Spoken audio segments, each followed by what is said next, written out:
The swamp was a dreary, eerie place, with gnarled trees and murky water that seemed to stretch on forever. No one ventured into the swamp willingly, for it was rumored to be haunted by all manner of mysterious creatures. But there was one person who did call the swamp home, an old hermit who lived in a dilapidated shack on the edge of the marsh.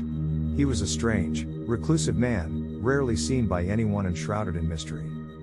One day, a group of adventurous teenagers, Sarah, John, Emily, and Alex, decided to brave the swamp and see if the old hermit's shack was really there.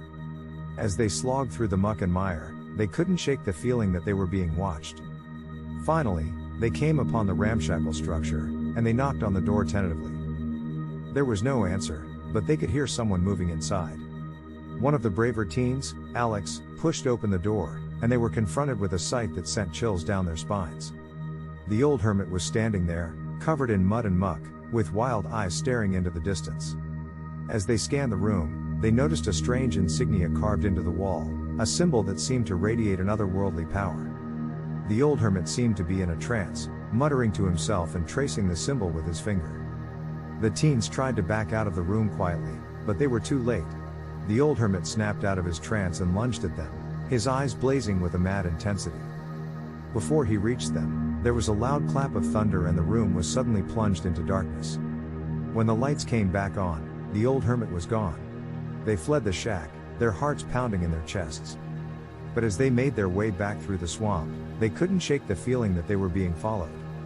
And then, without warning, one of the teens, Sarah, let out a blood-curdling scream and collapsed to the ground. The others rushed to her side and saw that she had been viciously attacked by some unknown entity. They tried to stem the flow of blood, but it was too late. Sarah was dead. As they turned her body over, they were horrified to see the same insignia that they had seen in the hermit's cabin branded onto her forehead. It was as if the old man had marked her as his next victim. Panicked and grief-stricken, the remaining teens fled the swamp, vowing never to return. As they gathered at the police station with Sarah's body to report the attack, the officers asked the teens to describe the symbol they had seen in the hermit's cabin, and they drew it on a piece of paper. The officers' faces went pale as they recognized the symbol. It was the same one that had been found at the scenes of the other disappearances. One of the teens, John, went home and collapsed on the couch, still trying to process the events of the day. He heard a light scraping noise and turned to see his little brother, Timmy, drawing on the living room wall with a crayon. He was scrawling the symbol over and over again. "Timmy, what are you doing?" John asked, his voice shaking. Timmy didn't respond, just continued drawing the symbol with a look of intense focus on his face. John grabbed the crayon out of his hand and tried to wipe the symbol off the wall, but it seemed to be etched into the paint. As he scrubbed at the wall, the lights suddenly went out.